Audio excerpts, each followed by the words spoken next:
Today, we have coverage of LISD's Martin Luther King Day celebration, our hometown heroes, and girls soccer's new head coach, all coming up on MOE.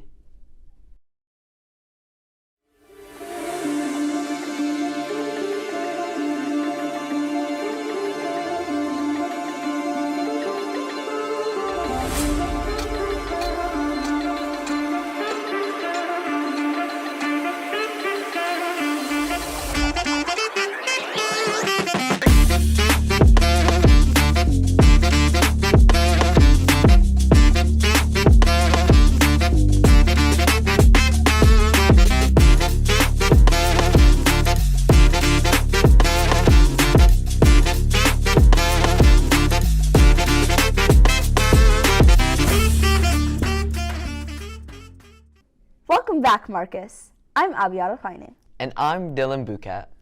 Rishi and Jamie talked to a Marcus student who went through an especially tough time battling her way through sarcoma. Since birth, Susie Lundgren has been battling with sarcoma, a form of cancer that grows in bones and muscle. I knew that Susie had something in her leg the day she was born. And they were like, it's just an asymmetry, there's nothing on the scan. It's just one leg just happens to be a little bit bigger than the other. And I remember waking up in the middle of the night, 5th grade. I'd wake up and I'm like, I can't put my heel on the ground. I got the call that it was a desmoid tumor right when I turned 12. It wasn't until a little bit later when I actually went to the doctor and saw the scan, hearing them talk about what I had to do and what I had to get done, that the fear really started to kick in. Through treatment, they were able to manage the cancer. However, it eventually returned. After they told me that the tumor was back, we just immediately went to a cancer doctor. After not very long, he told me in private that it wouldn't be really possible for Susie to walk comfortably without getting an amputation and using a prosthetic. The sarcoma broke the bones in Susie's leg and caused her to become wheelchair-bound. I wasn't able to perform simple tasks. Like if I wanted to carry something into my room, I'd have to make several trips. Another thing that was really tough was being in social situations and being down here and everybody's up here, and there's a conversation happening up here, I kind of felt excluded. I didn't leave the house much because it was very difficult. Unfortunately, the treatments didn't work as well as hoped. She had been on this chemotherapy drug for 9 months and it only got a centimeter of shrinkage. If she did another 9 months, maybe it would shrink another centimeter. Well, this tumor was 15 centimeters. I've had so many MRIs, and it was just every time it's there's been no shrinkage. You still got to stay on chemo, or we need to try something else. This isn't working. Susie and I looked at each other and we were like, this is never going to go away. Ultimately, this led to them making the hard decision to amputate Susie's leg. We came to the decision in a healthy and reasonable way. I feel much more stable now, being on 2 feet and standing, being up here with everybody as opposed to down here. And Susie's never going to regret her decision. The amputation was successful, and Susie began her journey to recovery. About the middle of the summer, she was able to get casted. They brought her in and she did about a week of physical therapy. She went in every day for about an hour and they taught her how to walk. Then eventually I could wear it all day with 2 crutches, and now I wear it all day with 1 crutch. And eventually it'll be wear it all day with no crutches. That's the end goal. By graduation, I'll probably be fine. This has been Jamie Vandermerver and Rishi Hondamandlu reporting for MOB. Susie's story was truly inspiring. I hope she achieves her goals and continues to improve. By the way, have you seen those photos of veterans on light poles around town?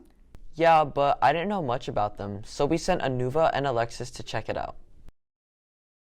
Hometown Heroes is a year-round program for recognizing military service of Flower Mound. Since 2012, we've actually had 32 participants that we've been able to complete, and they've received the banner. If they want a presentation, they get a presentation. We do a proclamation during a council meeting, and that is read by the mayor, and I think it's something he takes a lot of pride in making sure that the community who is in their family is well respected. The purpose is just to celebrate our heroes, our hometown heroes, our service members. Jordan Carlson is a hometown hero that graduated in Marcus in 2019. Where Marcus is, Flower Mound, Louisville, that area there's a lot of respect for military service and everything, so just seeing it growing up. His journey is quite rewarding. I had no plans of joining the military or anything really at that point. I was just kind of figuring out what I wanted to do and kind of wanted to get into the law enforcement but have my own twist on it, which is what led me to the Coast Guard. We work hard, we train hard. Every day we do training so that when we do get a real case, we can go out and actually perform correctly and save someone's life, and I've been able to do that several times now since being up in Boston. In the moment, you don't think about what you're doing. You just rely on your training and do it, and then afterwards is when you kind of realize, like, hey, my training paid off. I helped someone. These are some of our hometown heroes. This has been Anuva Rashid and Alexis Gardner reporting for MLB. From MLB to all those who have served or are serving, thank you. Your bravery will be long remembered. Up next, we interviewed some people who participated in the Martin Luther King Day celebration. On January 15th, North Texas communities came together to celebrate Dr. Martin Luther King Jr. and his ideals in a fun and educational way. The Marcus Step team was invited as a closing performance. One of the team members shared her experience performing at this event. Step is very important to the Black community because it's been a part of our culture for so many years. Just feeling the energy in the room, it was literally becoming one. There was nobody was judging each other, nobody was being rude to one another. It was no matter what you looked like, what race you were, it was just becoming together, being equal.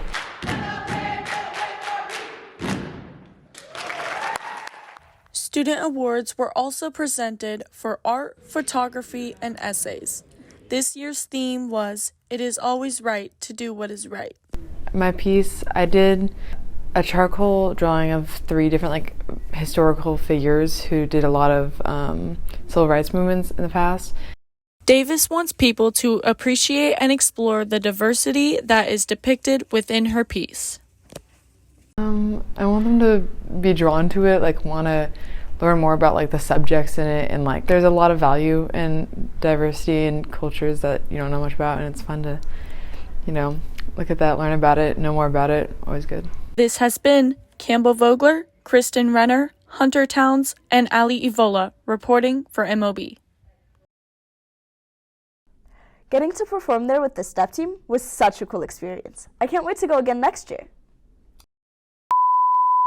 Have you ever seen a TV, newspaper, or yearbook, read the words and thought, hey, that's cool, I want to do that too? Now, it's your chance. Join Marcus Journalism. In our staff classes, you'll learn how to use a camera, talk to people, and have fun at different events. Swing by room C108 or S107 to grab an application and sign up. The deadline is February 15th. Next, we have a group of brave contestants ready to put their taste buds to the test.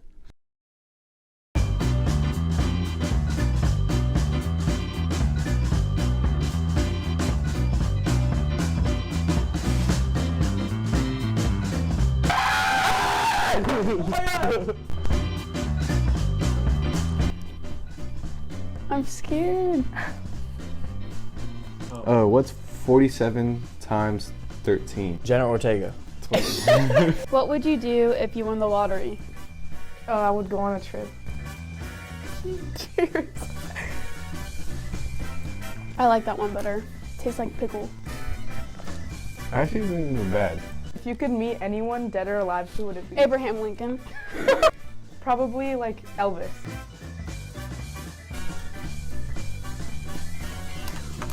That one tasted good. I like that.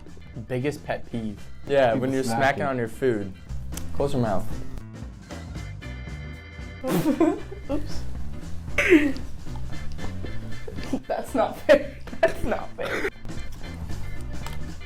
Biggest fear? Heights. I don't like heights. Dream vacation spot. Greece. Greece, too. My lip is on fire.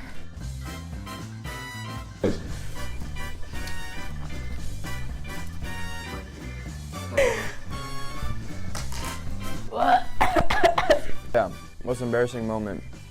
I was at the mall and I thought someone was my dad. So I went up and like hugged him and was like, "Hey Dad." And it wasn't him. What's some advice you would give to your younger? Don't have regrets. Think and sing. Wait. It's great. What? Conspiracy theory. The biggest conspiracy theory. Answer it. I'm dying. You answer it. I believe in aliens, yeah. I believe in Egypt. Wait, no. It doesn't make any sense. Who is someone you look up to the most and why? My mommy. Sorry. Oh, and because she's amazing. We're done! Yay! Like, Egypt's a real place, dog.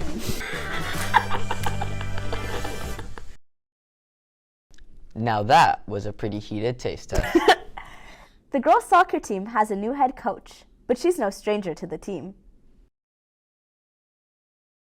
Former assistant varsity coach Aaron Smith became an interim head coach last year after the previous coach had to leave mid-season. It was a really exciting season. It was kind of overwhelming and I was a little nervous, but the girls really came together and worked hard.